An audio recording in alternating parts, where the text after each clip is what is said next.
고리오 영감은 학생의 손을 잡고 꼭 쥐었다. 그는 그 손에 입을 맞추고 싶었을 것이다. 이탈리아인들에게는 매사는 시간과 더불어라는 제담이 있지. 보트랭이 말했다.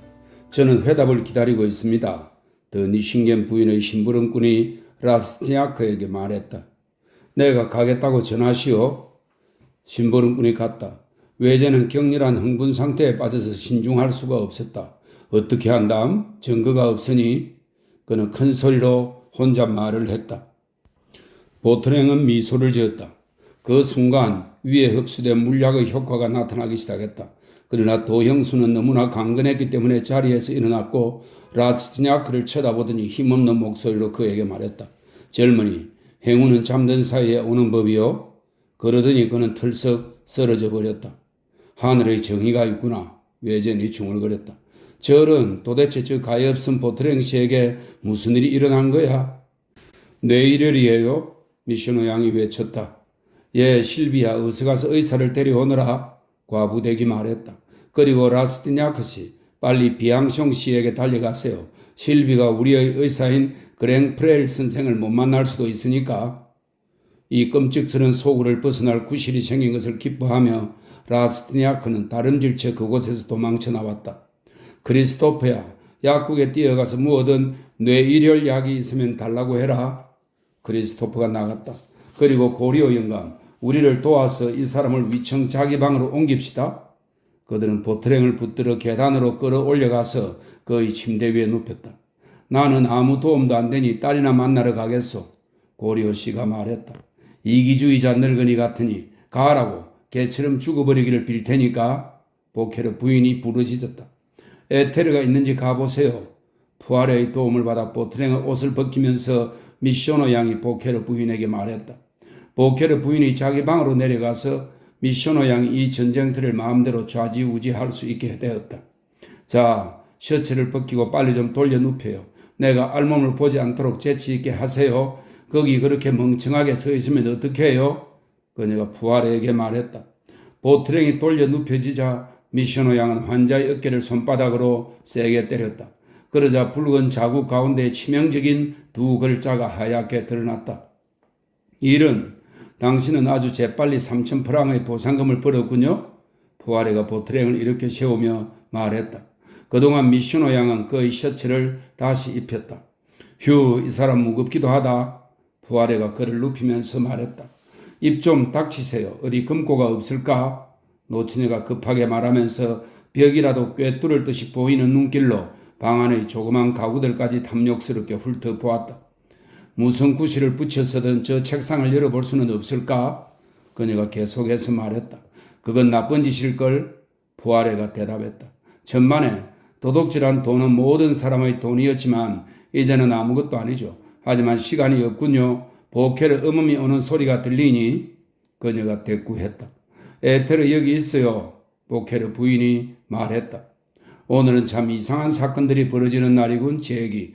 저 사람은 아플 수 없는 사람인데 병아리처럼 하얗게 질렸네. 병아리처럼요? 푸아레가 반복했다. 심장은 규칙적으로 뛰네요. 보트랭의 가슴 위에 손을 대고 과부떼기 말했다. 규칙적으로요? 푸아레가 놀라서 물었다. 이 사람 아주 멀쩡해요. 그래요? 푸아레가 물었다. 일은 꼭 잠자는 것 같군. 실비가 의사를 데리러 갔어요. 이봐요, 미셔노 양. 이 사람 에테르 냄새를 맡았어요. 경련이 일어나네. 맥박은 좋군요. 이 사람은 아주 강해요, 미셔노 양. 배 위에 털이 얼마나 무성한가 좀 보세요. 이 사람 100년은 살 거예요. 그래도 가발은 잘 붙어 있군요. 저런 풀로 붙였군. 색이 붉은 것을 보니까 가짜 머리칼이네. 붉은 머리칼을 가진 사람들은 아주 좋거나 아니면 아주 나쁜 사람들이라고 하던데 이 사람은 좋은 사람이겠죠? 목매달기에 좋겠죠? 푸아레가 말했다. 당신의 말은 예쁜 여자의 목에 매단다는 뜻이겠죠? 미셔노 양이 크게 소리쳤다. 가보세요, 푸아레 씨. 당신들이 아플 때 간호하는 것은 우리네 여자들의 일이에요. 그러니 당신을 필요로 하는 일을 찾아 산책이나 하세요. 그녀가 덧붙여 말했다. 보케르 부인과 내가 보트랭 씨를 잘 지킬 테니까요. 푸아레는 주인에게 발길질을 당한 개처럼 아무 불평 없이 조용히 떠났다. 라스티냐크가 밖으로 나갔던 것은 걸으면서 바람을 쐬기 위해서였다. 그는 숨이 막혔던 것이다. 정해진 시간에 이루어진 그 범죄를 그는 전날 밤에 막고자 했었다. 그런데 무슨 일이 일어났던가? 그가 어떻게 해야만 했을까? 그는 자신이 공범자인 듯 몸이 떨렸다. 보트랭의 냉정함이 아직도 그에게 두려움을 일으키고 있었다. 그렇지만 만약에 보트랭이 말없이 죽어버린다면? 라스티냐크는 혼자 생각했다. 마치 사냥개 떼에게 쫓기기라도 하듯이 릭상브르 공원의 가로수길을 가로질러 걷는 그에게 사냥개들이 짖는 소리가 들려오는 것만 같았다. 자네 르 필로트지 읽어보았나? 비앙촌이 그에게 소리쳤다. 르 필로트지는 티소 씨가 운영하는 급진파 신문인데 조간 신문이 나온 몇 시간 후에 그 나라의 뉴스가 실린 판을 지방으로 발송하고 있었다. 그 판에 실린 뉴스는 지방에서 다른 신문들보다 24시간이나 빠른 것이었다. 굉장한 기사가 실려서 코생 병원의 인턴이 말했다. 다유펠의 아들이 옛 근위대 출신의 프랑케시니 백작과 결투를 벌였는데 칼로 이마에 2치나 상처를 입었다는 거야. 이제 빅토리는 파리에서 가장 부유한 규숙감의 하나가 되었네. 이런 일을 사람들이 미리 알았더라면 도박판 운수 같은 죽음이라니. 빅토리니 자네를 호의적으로 쳐다본다는 것이 정말 사실인가? 닥치게 비앙숑. 나는 그 여자와는 절대로 결혼 안 해. 나는 지금 기막힌 여자를 사랑하고 있고 또 그 여자에게서 사랑받고 있으니까 나는. 자네는 마치 불성치를 범하지 않으려고 몹시 애쓰는 사람처럼 그 말을 하네거려. 도대체 타유페르 가문의 재산을 희생할 만한 가치가 있는 여자가 누구인지 좀 보여주게. 악마들이 모두 내 뒤를 쫓고 있는 것인가? 라스티냐크가 외쳤다. 대체 누구를 탓하는 거야? 자네 미쳤나? 내게 손을 주어보게. 맥을 좀 짚어보지. 자네 열이 있군. 비앙숑이 말했다. 보케르 어멈집에나 가보게. 악당 보트랭이 방금 죽은 듯이 쓰러졌어? 외젠이 그에게 말했다. 자네 말을 들으니 내가 확인해버리던 의혹이 확실해지는군. 비앙숑은 이렇게 말하며 라스티냐크를 혼자 남겨두고 떠났다. 법과 대학생의 긴 산책은 엄숙한 것이었다. 그는 일종의 양심의 순례를 한 셈이었다. 그는 자신을 반성해보며 마음의 동요를 느끼고 망설임을 겪기도 했지만 어쨌든 가혹하고 무서운 내심의 토론으로부터 모든 시험을 견디어낸 새막대기처럼 자신의 성실성이 솟아나는 것을 느꼈다. 그는 지난밤에 고리오 영감이 자기에게 한 속내 얘기를 회상했고 아르토아가의 델핀집 가까이에 자기를 위해서 얻어놓은 아파트를 생각했다. 그는 그녀의 편지를 꺼내어 다시 읽고 거기에 키스했다. 그는 혼자 속으로 생각했다. 이런 사랑은 나의 구원의 닻이다. 가련한 노인은 마음이 몹시 괴로웠을 것이다. 그는 자기의 슬픔에 대해 아무 말도 안 하지만 누군들 그 슬픔을 짐작하지 못하겠는가. 그래, 내가 그를 아버지처럼 돌보고 그에게 수많은 즐거움을 주겠다. 그녀가 나를 사랑한다면 그녀는 자주 나의 집에 와서 종일토록 아버지 곁에서 지내게 될 것이다. 드레스도 백작 부인이란 여자는 파렴치 아니야? 그 여자는 제 아버지를 문지기라도 시킬 여자야. 사랑스런 델핀, 그녀가 노인에게 훨씬 낫지. 그녀는 사랑받을 자격이 있어. 오늘 저녁에 나는 행복을 느꼈지. 그는 시계를 꺼내서 감탄의 눈길로 쳐다보았다. 나에게는 모든 것이 성공적이었다. 우리가 영원히 서로 사랑할 경우에는 서로 도울 수 있는 것이니까 나는 이 시계를 받을 수 있어. 그런데다가 나는 결단코 출세할 테니까 모든 것을 100배로 갚아줄 수 있을 거야. 우리의 관계는 범죄도 없고 아무리 엄격한 특성에 비춰봐도 눈살을 찌푸리게 할 일이라고는 아무것도 없다. 얼마나 많은 신사들이 이러한 관계를 맺고 있는가. 우리는 아무도 속이지 않는다. 우리를 타락시키는 요소는 거짓말이다. 거짓말하는 것은 자기를 포기하는 행위 아닌가? 그녀는 오래전부터 자기 남편과는 소원한 관계다. 그리고 나는 그 알자스 남자에게 말하고 말겠다. 자기가 행복하게 해줄 수 없는 여자를 나에게 양보하라고. 라스티냐크의 내심의 싸움은 오랫동안 계속되었다. 성리는 젊음의 덕성편으로 기울어졌음에도 불구하고 어둠이 내리는 오후 4시 반경 그는 억제할 수 없는 호기심 때문에 영원히 떠나겠다고 맹세했던 보케르관 쪽으로 되돌아갔다. 그는 보트랭이 죽었는지 알고 싶었던 것이다. 비앙숑은 보트랭에게 구토제를 복용시킬 생각을 한 다음 화학적 분석을 해보기 위해 그가 토해낸 것을 병원으로 옮기게 했다. 미시노 양이 토사물을 내버리라고 고집하는 것을 보고 그의 의혹은 더 강해졌다. 그런데다가 보트랭이 너무나 빨리 회복되었기 때문에 비앙숑은 하숙집의 이 쾌활한 좌장에 대해 무슨 음모가 있지 않았나 하고 의심하지 않을 수 없었다. 라스티냐크가 되돌아왔을 때 보트랭은 식당의 난로 곁에 서 있었다. 타요페르 아들의 결투 소식 때문에 평소보다 일찍 돌아온 하숙인들은 그 사건의 자세한 내용과 그것이 빅토린의 운명에 미칠 영향을 궁금해하면서 고리오 영감만을 빼고는 모두 모여서 사건에 대해 한담을 나누고 있었다. 외젠이 들어왔을 때 그의 눈은 태연자약한 보트랭의 눈과 마주쳤다. 보트랭의 시선은 그의 마음속을 너무나 깊이 뚫어보며 너무도 강하게 그의 사념들을 뒤흔들어 놓았기 때문에 그는 전율을 느꼈다.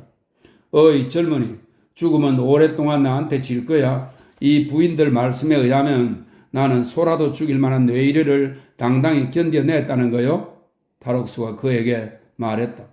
아, 황수라고 말해도 돼요? 보케르 부인이 외쳤다. 당신은 내가 살아있는 것을 보니 불쾌하겠지? 보트랭은 라스티냐크의 생각을 짐작하듯 그의 귀에 대고 이렇게 속삭이더니 덧붙였다. 엄청나게 강한 사람이라고 해야겠지? 아, 정말 그래요. 미슈노 양이 그저께 불사신이란 별명을 가진 어떤 남자 얘기를 했는데 그 명칭이 당신에게 잘 어울리겠네요? 비앙시옹이 말했다. 이 말은 보트랭에게 벼락과도 같은 효과를 자아냈다. 그는 얼굴이 하얗게 질리더니 비틀거렸고 자력을 지닌 듯한 그의 시선이 태양 광선처럼 미슈노 양에게로 쏟아졌다. 이런 강한 의지의 분출은 그녀의 오금을 저리게 했다. 노처녀는 의자 위에 무너지듯 주저앉았다. 그녀가 위험에 처해 있다는 것을 깨닫고 푸아레가 그녀와 보트랭 사이로 뛰어들었다. 그의 본성을 갖추고 있던 너그러운 사람의 가면을 벗어던지자 도형수의 얼굴은 의미심장한 사나운 빛을 드러냈던 것이다. 아직 이 드라마의 의미를 전혀 이해하지 못한 하숙인들은 모두 어안이 벙벙한 채 서 있었다. 이 순간 몇 사람의 부산한 발자국 소리와 길의 포도에 울리는 군인들의 총금 소리가 들려왔다. 콜랭이 창문과 벽을 쳐다보며 기계적으로 탈출구를 찾는 순간 4명의 남자가 살롱의 문 앞에 모습을 드러냈다. 맨 앞의 남자는 보안경찰부장이었고 다른 3명은 보안경찰관이었다. 법과 국왕의 이름으로 경찰관 한 사람이 외쳤는데 그의 다음 말은 모두들 놀라 웅성거리는 소리에 휩싸여 버렸다.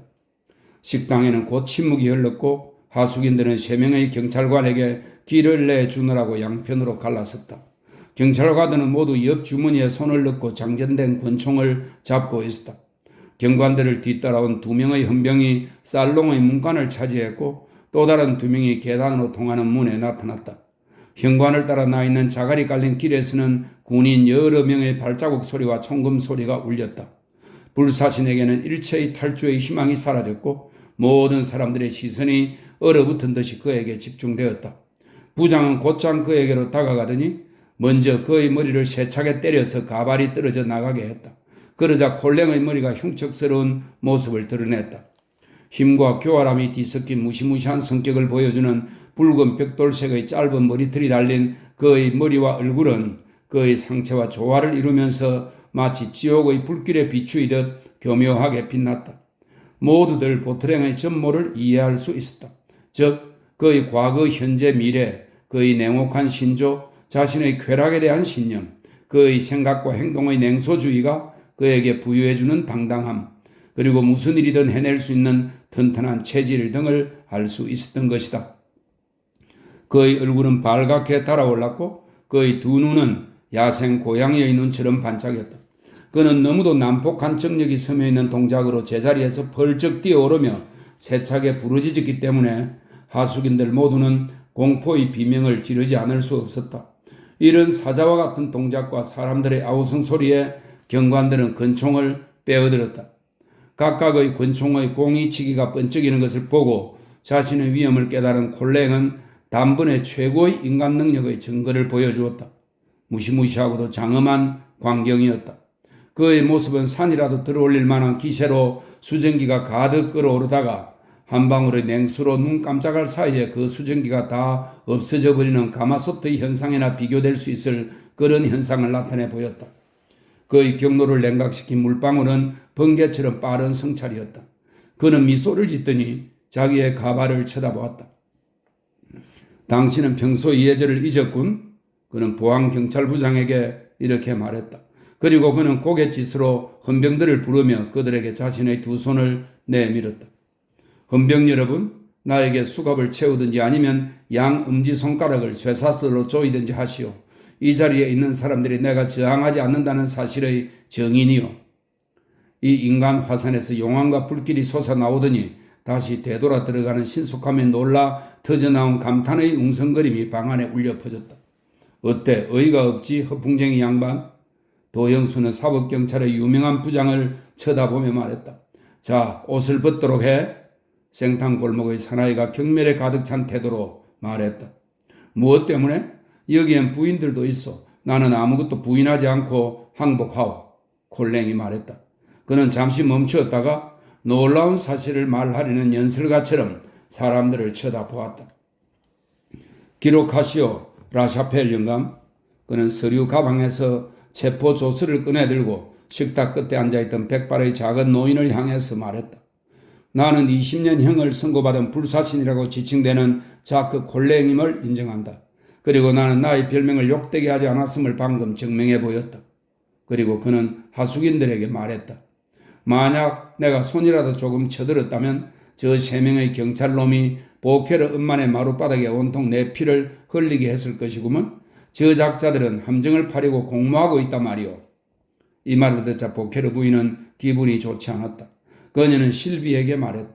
어머나 몸서리가 처지네. 저희하고 같이 어제 게테 극장에 갔으니 진정하세요 엄마. 콜랭이 말을 이었다.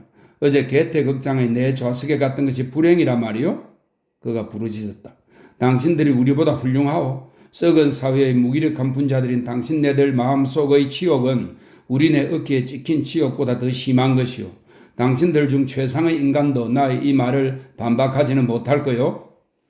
그의 눈길이 라스티냐크에게 멎었고 그는 험한 얼굴 표정과 야릇하게 대조되는 상냥한 미소를 라스티냐크에게 던졌다. 귀여운 청년, 우리의 작은 계약은 당신이 수락하는 한 여전히 유효하오. 알겠소? 그는 노래를 불렀다. 나의 팡시에트는 아리따우라. 단순하고 솔직하지만 당황할 것 없소. 나는 회수하는 방법을 알고 있어. 사람들은 나를 너무 두려워해서 나를 등쳐먹지는 못하지. 이 나를, 그가 계속해서 말했다. 그 풍습과 언어, 익살로부터 무시무시함으로의 그 급격한 전환, 공포를 자아내는 그 거대성, 그 허물없는 태도, 그 비열성과 더불어 도형장이 이 사나이에 의해 그리고 그의 소리치는 얘기 속에 갑작스럽게 표현되었다. 그는 더 이상 하나의 인간이 아니라 타락한 한 국민 전체의 야만적이고도 논리적이며 난폭하면서도 유연한 한 백성의 전형이었다. 한순간에 콜랭은 뉘우춤이라는 단 하나의 감정을 제외한 모든 인간 감정이 그려진 지옥의 시가 되었다. 그의 시선은 항상 전투를 원하는 대악마의 시선이었다. 라스트니아크는 자신의 사념에 대해 속죄하듯이 그 사람의 범죄성을 받아들이면서 눈길을 내리 깔았다. 누가 나를 배반했지? 무서운 눈길을 사람들에게 이리저리 굴리며 콜랭이 말했다. 그러더니 미쇼노 양에게 눈길을 멈추고 그녀에게 말했다. 너로구나, 늙은 밀정년. 너가 나에게 가짜 뇌의뢰를 일으켰지? 앙큼한 두 마디만 하면 나는 일주일 내로 네 년의 목을 도려낼 수 있어. 하지만 나는 너를 용서한다. 나는 크리스찬이거든. 그리고 나를 팔아먹은 것은 너가 아닐 거야. 그럼 누구지? 그는 사법경찰관들이 자기의 장을 열고 물건들을 압수하는 소리를 듣고서 외쳤다. 너희들 위층에서 뒤지는구나. 둥지를 뒤져봤자 새들은 어제 날아가 버렸지. 너희들은 아무것도 모를 거야. 내 치부책은 이 속에 있거든. 그는 자기 이마를 두드리며 말했다. 누가 나를 팔았는지 이제 알겠다. 필경 비단실이란 악당놈일 거야. 안 그래요, 순사 영감? 그가 경찰부장에게 말했다. 저 위에 우리의 집회가 있었던 것과 너무나 잘 일치해. 뻔한 얘기야. 순사 나리들, 비단실 놈은 당신네 헌병대 전체가 지킨다 할지라도 2주일 안에 처치될 거야. 그리고 그는 경관들에게 물었다. 저 미션원연에게 얼마를 주었소? 1천 에키쯤? 나는 그것보다는 값이 더 나갔는데 카리에스에 끌린 니놈, 구더기를 걸친 퐁파두르. 이 퐁파두르는 후작 부인으로서 루이 15세의 애인이었던 여자입니다. 누더기를 걸친 퐁파두르, 페르라쉐즈 묘지의 비너스상 같은 년. 만약 나에게 미리 알려주었더라면 너는 6,000프랑을 받았을 텐데 너는 그 생각을 못했지. 늙은 창녀 같은 년. 이렇게만 안 되었으면 나는 더 좋은 방도를 취했을 것이다. 그래, 나는 나를 귀찮게 하고 돈이 많이 허비되는 여행을 피하기 위해 너한테 6,000프랑을 주어버렸을 거야? 경관들이 그에게 수갑을 채우는 동안 그는 계속해서 얘기했다. 녀석들은 나를 괴롭히려고 시간을 질질 끌면서 즐기겠지? 녀석들이 도영장으로 즉시 나를 보내주기만 한다면 오르페브르 선창의 간수놈들이 아무리 설쳐대도 나는 곧 내 업무로 복귀할 텐데 거기서라면 모두들 자기들의 대장인 이 훌륭한 불사신을 탈출시키기 위해 혼신의 힘을 다할 거다. 당신들 중 누구 하나라도 나와 같이 자기를 위해서는 무슨 짓이라도 할 태세가 되어 있는 1만 명 이상의 동지를 거느린 사람이 있는가? 그는 자랑스럽게 물었다. 이 속에는 좋은 것이 들어있거든. 그는 자신의 가슴을 두드리며 말했다. 나는 결코 아무도 배반하지 않았단 말이야. 자, 밀정년아, 저들을 봐라. 그는 노처녀를 향해 말했다. 저 사람들은 두려움을 느끼며 나를 쳐다보지만 너는 그들에게 구역질을 일으킬 뿐이다. 네 몫이나 챙겨라. 그는 하숙인들을 바라보며 잠시 멈췄다가 말했다. 당신들은 바보요 뭐요? 전에 도영수를 본 적이 없어? 여기 있는 콜렌 같은 유형의 도영수는 다른 인간들보다 덜 비겁한 사람이요. 나는 장자크가 말한 바의 사회계약의 뿌리 깊은 기만에 항의하는 사람이요. 나는 장자크의 제자임을 영광으로 여기지. 여기서 장자크는 장자크 루소를 말합니다. 나는 장자크의 제자임을 영광으로 여기지. 요컨대 나는 재판소, 헌병, 예산을 무더기로 거느린 정부와 홀로 맞서서 그것들을 우롱하고 있어. 제기랄, 저 사람 그림으로 그리면 참으로 멋지겠구나? 화가가 말했다. 사형 집행인 가까이 시종 부에버의 총독이여, 나한테 말하시지. 좀 착하게 굴란 말이야. 나를 팔아먹은 놈이 비단실인지 말하라고. 나는 그 놈이 남의 죗값을 대신하는 것을 바라지 않아. 그건 옳은 짓이 아닐 테니까. 콜랭은 보안 경찰부장 쪽으로 고개를 돌리며 덧붙여 말했다. 그때 그의 방을 모두 조사하고 목록을 작성한 경관들이 돌아와서 파견대장에게 낮은 목소리로 무슨 얘기를 했다. 조서의 작성은 이제 끝난 것이다. 여러분, 이 사람들이 이제 나를 연행할 것입니다. 콜랭이 하숙인들을 향해서 말했다. 여러분 모두는 내가 이곳에 머무는 동안 나에게 아주 친절하게 대해 주셨습니다. 그 점에 대해 감사하게 생각하겠습니다. 내 작별 인사를 받으십시오. 여러분에게 프로방스 지방의 무화과를 보내드리겠습니다. 그는 몇 걸음 내딛다가 고개를 돌려 라스티냐크를 바라보았다. 잘 있게 외젠. 그는 조금 전에 퉁명스러운 연설의 의조와는 이상스럽게 대조적인 부드럽고 쓸쓸한 목소리로 말했다. 자네가 공경에 처한다면 나는 자네에게 헌신적인 친구 하나를 남겨두었네. 수갑을 차고 있음에도 불구하고 그는 금술의 방어 자세를 취하고서 금술 사범처럼 하나 둘 하고 구령을 붙이며 오른쪽 다리를 앞으로 내밀고 행진했다. 재난이 생기거든 거기에 말하게 사람이든 돈이든 자네는 무엇이나 마음대로 쓸 수 있네. 이 기이한 인물은 그 마지막 얘기를 아주 익살스럽게 했는데 그 얘기는 라스티냐크와 자기만이 이해할 수 있는 것이었다. 헌병, 군인, 경찰관들이 이었고 이 집에서 철수하자 여주인의 관자놀이를 식초로 문지르고 있던 실비는 놀란 표정의 하숙인들을 쳐다보았다. 어쨌든 그 사람은 좋은 사람이었는데 실비가 말했다. 벌어진 광경 때문에 야기된 잡다하고 혼란스러운 감정이 모든 사람들에게 일으킨 마술에 빠진 듯한 상태가 실비의 말로 깨졌다. 이 순간 하숙인들은 서로의 얼굴을 살핀 다음 미이라처럼 메마르고 수척하고 싸늘한 미셔노 양을 동시에 쳐다보았다. 그녀는 마치 자기 눈가리개의 그늘이 자기 눈초리의 표정을 감출 만큼 충분히 강하지 못함을 두려워하기라도 하듯 눈을 내리깔고 난로 옆에 웅크리고 앉아있었다. 오래전부터 그들에게 반감을 일으켜온 그녀 얼굴의 진상이 갑자기 드러났던 것이다. 이구동성으로 공통의 혐오감을 드러내는 중얼거림이 희미하게 울려 퍼졌다. 미셔노 양은 그 소리를 들었으나 그대로 눌러앉아 있었다. 비앙숑이 맨 먼저 옆 사람에게 몸을 기울이고 낮은 소리로 말했다. 만약 이 여자가 계속해서 우리와 함께 식사를 한다면 나는 이 집을 떠나겠소. 순식간에 푸아레를 제외한 전원이 의과대학생의 제안에 동의했고 모두의 지지에 힘을 얻은 비앙숑은 늙은 하숙인을 향해 나아갔다. 당신은 미쇼노 양과 특별한 관계이니 그녀에게 말하시오. 그녀가 지금 즉시 떠나야 한다는 것을 알려주시오. 비앙숑이 푸아레에게 말했다. 지금 즉시? 놀란 푸아레가 되풀이 말했다. 그러더니 그는 노처녀 곁으로 가서 그녀의 귀에 대고 몇 마디 얘기를 했다. 하지만 하숙비를 낸 기간이 남았어요. 다른 사람들과 마찬가지로 나도 돈을 내고 여기 있는 거예요. 그녀는 하숙인들을 독사 같은 눈길로 쏘아보며 말했다. 그건 상관없습니다. 우리가 돈을 걷어 남은 하숙비를 돌려주죠. 라스티냐크가 말했다. 당신은 콜랭을 두둔하는군요. 왜 그러는지 알기란 어렵지 않지. 그녀는 학생에게 의심을 품은 독살스러운 시선을 던지며 대답했다. 이 말을 듣자 외제는 노친에게 달려들어 목을 조리는 듯 펄쩍 뛰었다. 그 여자의 눈초리는 그의 마음속에 소름 끼치는 빛을 던져 주었는데 그 눈초리를 통해 그는 그녀의 배신을 이해할 수 있었다. 내버려 두시오. 하숙인들이 소리쳤다. 라스티냐크는 팔짱을 끼고 입을 다물었다. 유다 양의 일을 끝냅시다. 화가가 보케르 부인을 향해서 말했다.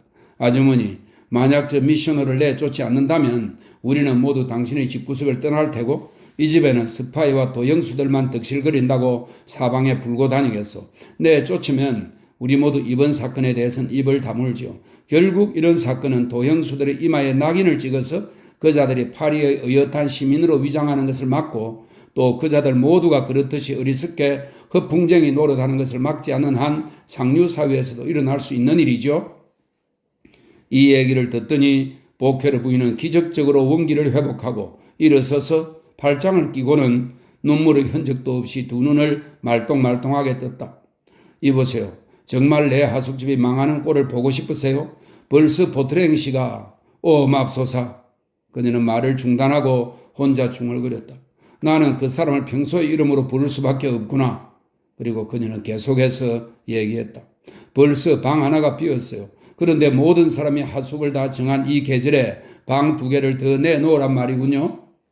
여러분, 모자를 쓰고 소르본 광장의 폴리코톤의 집으로 식사하러 갑시다. 비앙숑이 말했다. 보케르 부인은 눈 깜짝할 사이에 유리한 방향을 계산해내고는 미시노 양에게로 달려갔다. 이 봐요 아가씨, 내 하숙집이 죽는 꼴을 보고 싶지는 않겠죠? 저 남자분들이 얼마나 나를 궁지로 몰고 있는지 보고 있죠. 당신 방에 올라가 있다가 오늘 밤에 나가세요. 천만에 우리는 저 여자가 당장 나가기를 바라오. 하숙인들이 외쳤다. 하지만 저 가엾은 아가씨는 저녁도 안 먹었는데 푸아레가 가련한 어조로 말했다. 어디든지 마음대로 나가서 먹으라지. 몇몇 목소리가 소리쳤다. 밀정년은 나가라. 밀정년놈은 나가라. 여러분, 여성을 존중하세요. 푸아레가 갑자기 일어서더니 암내를 맡은 수놈 양과도 같은 용기를 내어 외쳤다. 밀정에게는 성이 없소. 화가가 말했다. 유명한 성 라마, 문 라마도 쫓아내. 여러분, 이건 무리한 짓이요. 하인을 내보낼 때도 갖춰야 할 형식이 있어. 우리는 하숙비를 지불했으니 머무르겠소. 푸아레가 모자를 쓰고 미시노 양 곁의 의자에 앉으면서 말했다. 보케르 부인은 미시노 양을 설득하고 있었다. 악당, 작은 악당은 가거라. 화가가 희극적인 태도로 말했다. 자, 당신들이 안 나가면 우리들이 나가겠소. 비앙숑이 말했다. 그리고 하숙인들은 때를 지어 살롱 쪽으로 움직였다. 아가씨, 대체 어떻게 하겠어요? 나는 망했어요. 당신이 그대로 있을 수는 없어요. 저 사람들은 폭력행위라도 하고 말 거예요. 보케르 부인이 소리쳤다. 미시노 양이 일어섰다. 저 여자 갈 거야. 안 갈 거야. 갈 거야. 안 갈 거야. 번갈아 터져나온 이 말들과 그녀에 대해 일기 시작한 적대적인 대화들 때문에 미시노 양은 여주인과 낮은 소리로 무언가 약속을 한 다음 마침내 떠나지 않을 수 없었다. 나는 비노 부인 하숙으로 가겠어요. 그녀가 위협적인 태도로 말했다. 가고 싶은 대로 가시지. 자기와 경쟁관계에 있어서 밉살스럽게 짝이 없는 하숙집을 미시노 양이 선택한 것에 심한 모욕감을 느낀 보케르 부인이 말했다. 비노 씨 집으로 가구려. 염소가 마시면 미쳐 날뛸 포도주와 구멍가게에서 싼 싸구려 음식을 먹게 될 테지. 하숙인들은 무거운 침묵을 지키며 두 줄로 나뉘어 섰다. 부하레가 미슈노 양을 너무도 정답게 쳐다보며 그녀를 따라가야 할지 남아있어야 할지 몰라 천진스럽게 주저하는 모습을 보이자 미슈노 양이 떠나게 된 것이 기쁜 하숙인들은 서로를 쳐다보며 웃기 시작했다. 쩌쩌쩌 부하레, 자 어서. 화가가 그에게 소리쳤다. 박물관 직원은 잘 알려진 연가의 첫 소절을 우스꽝스럽게 노래하기 시작했다. 시리아로 떠나면서 젊고 아리따운 디누아는 가보시지 그러고 싶어 죽겠지. 비앙숑이 말했다. 비르길리우스의 그 말을 자유롭게 번역해 보면 각자 자기 여자를 따른다는 뜻이었다. 복습 교사가 말했다. 미슈노 양이 푸아레를 쳐다보며 그의 팔을 잡으려는 몸짓을 하자 푸아레는 그 부름에 거역할 수 없어 노천에게 가서 그녀를 부축했다. 박수갈채가 일었고 폭소가 터져 나왔다. 브라보 푸아레, 저 늙은 푸아레가, 아폴로 신 푸아레, 마르스 신 푸아레, 용감한 푸아레. 이때 심부름꾼 하나가 들어와 보케르 부인에게 편지 한 통을 내밀었다. 그녀는 편지를 읽고 나자 의자에 무너지듯 주저앉았다.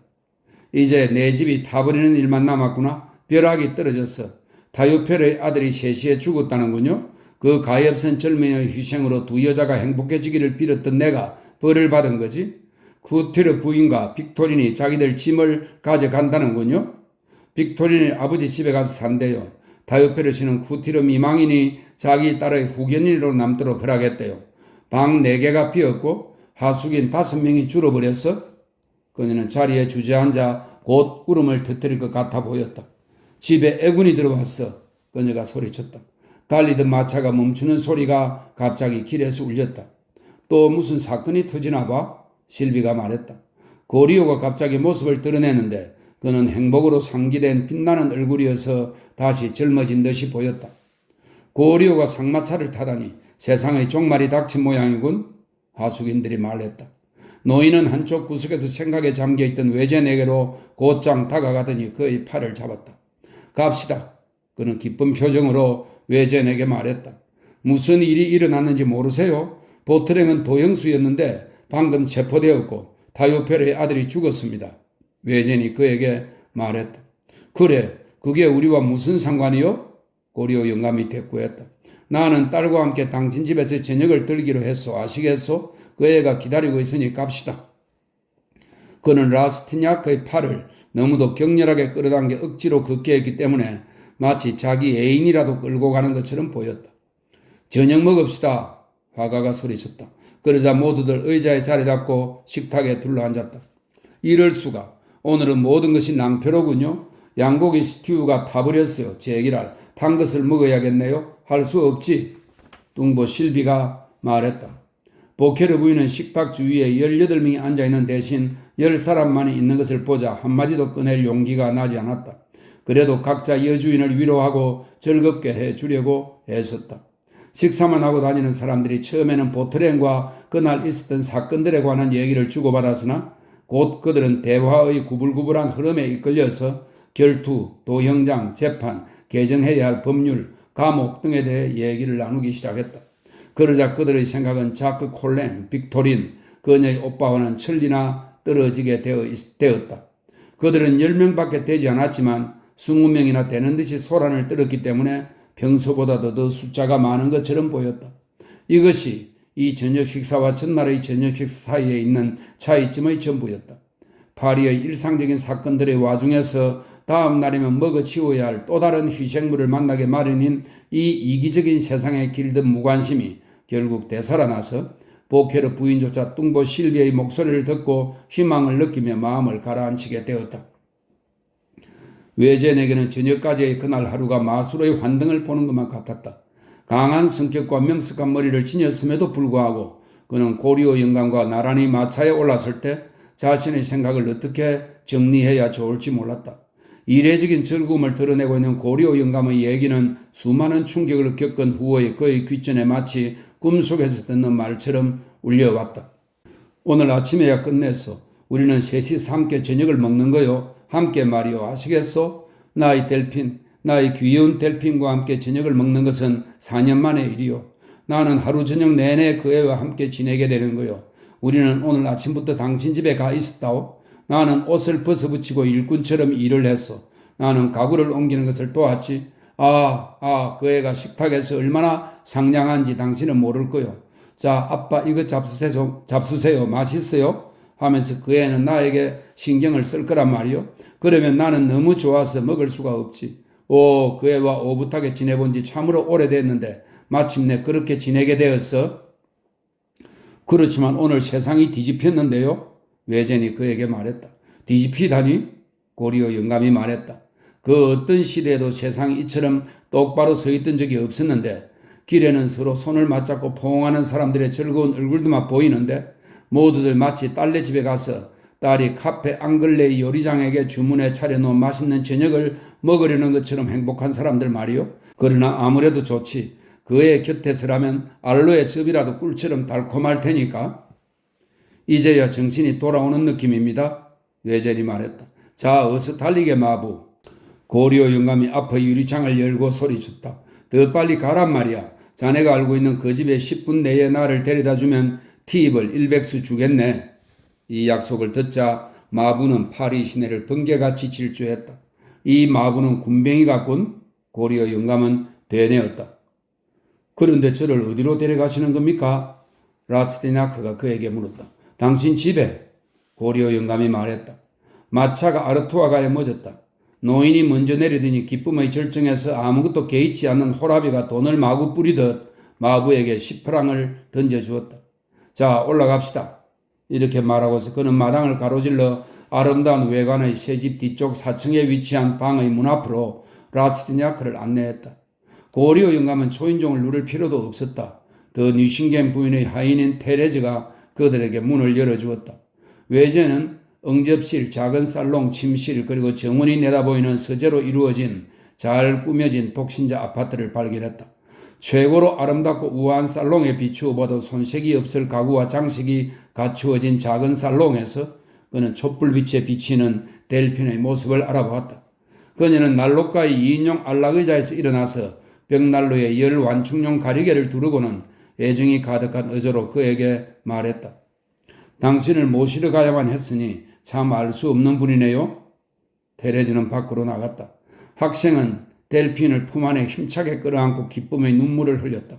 수많은 자극이 그의 마음과 머리를 피곤하게 만든 하루 동안 그가 보았던 광경과 지금 보고 있는 광경 사이의 이 마지막 대조가 라스티냐크에게 신경 감각의 발작을 유발했던 것이다. 기진맥진한 외지인이 한마디 말도 못하고 또 최후의 마술 지팡이가 휘둘러진 방식을 이해하지도 못한 채 2인용 안락의자 위에 누워있는 동안 고리오 영감이 나지막한 소리로 딸에게 말했다. 나는 저 사람이 너를 사랑하는 것을 잘 알고 있었다. 자, 와서 좀 보세요. 더 뉴싱겐 부인이 그의 팔을 잡아 침실로 이끌면서 외젠에게 말했다. 이 방의 양탄자매 가구들이며 작은 비품들은 규모가 좀 작기는 하지만 그에게 델핀의 방을 연상시켰다. 침대 하나가 부족하군요. 라스티냐크가 말했다. 그래요. 그녀가 그의 손을 꼭 누르고 얼굴을 붉히며 말했다. 외제는 그녀를 쳐다보았고 그는 아직 어린 나이였지만 사랑하고 있는 여인의 마음속에는 진정한 부끄러움이 있다는 것을 깨달았다. 당신은 언제나 숭배해야 할 여인입니다. 그가 그녀의 귀에 대고 속삭였다. 그래요. 내가 감히 이런 얘기를 하는 것은 우리가 서로를 너무나 잘 이해하기 때문입니다. 사랑이 열렬하고 진실할수록 사랑은 더욱더 가려지고 신비로워야만 합니다. 우리의 비밀을 아무에게도 누설하지 맙시다. 나는 말이야. 나는 아무나가 아니야. 고리오 영감이 두들거리며 말했다. 아버지는 우리에 속한다는 것을 잘 아시면서 아버지는 그것이 바로 내가 듣고 싶은 말이다. 너희는 나에게는 신경 쓰지 마. 알겠지? 나는 어디에나 있을 수 있고 보이지는 않지만 있는 것을 알 수 있는 정령처럼 오고 갈 테니까. 그런데 델피넷, 니넷, 데델, 아르투아가에 예쁜 아파트가 하나 있으니 그 사람을 위해서 방을 꾸미자고 내가 너한테 얘기한 것이 옳지 않았니? 너는 내 말을 따르지 않으려고 했지? 나야말로 너를 낳아준 아비인 것처럼 너희 기쁨을 만들어준 사람이다. 아버지들은 행복하기 위해서는 항상 주어야만 해. 항상 주는 것. 그것이 아버지로 살 일이야. 뭐라고 하셨어요? 외전이 말했다. 그래요. 저 애는 내 말을 따르지 않으려 했어요. 사람들이 무슨 소리를 찌끄릴지 두려웠던 거지. 마치 세상에 행복만 한 가치가 있기라도 하듯이 말이야. 그러나 모든 여자들은 저 애처럼 하고 싶어 안달일 거요. 더 니신겐 부인이 라스티냐크를 서재로 데리고 갔기 때문에 고리오 영감은 혼자서 얘기하고 있었다. 비록 가벼운 키스였지만 서재에서 키스하는 소리가 들려왔다. 서재는 무엇 하나 빠진 것 없이 갖춰져 있는 아파트 전체의 우아함과 잘 어울려져 있었다. 당신이 바라는 것을 우리가 잘 알아맞혀 꾸몄는지 모르겠네요. 식탁에 앉기 위해 살롱으로 되돌아오면서 그녀가 물었다. 예, 너무 좋습니다. 너무도 완벽한 이 사치, 실현된 이 아름다운 꿈들, 젊고 우아한 삶의 이 모든 시, 나는 그것들을 너무도 잘 느끼고 있어서 탐나지 않는 바 아니지만 그러나 당신에게서 그것들을 받을 수는 없습니다. 나는 아직 너무나 가난해서 당신은 벌써 나에게 반항하는군요. 상대방의 끓이는 마음을 최대한 지워버리기 위해서 그것을 비웃고자 할 때 여자들이 짓는 셀쭉한 예쁜 표정을 지으며 그녀가 조롱 섞인 위험 있는 귀여운 태도로 말했다.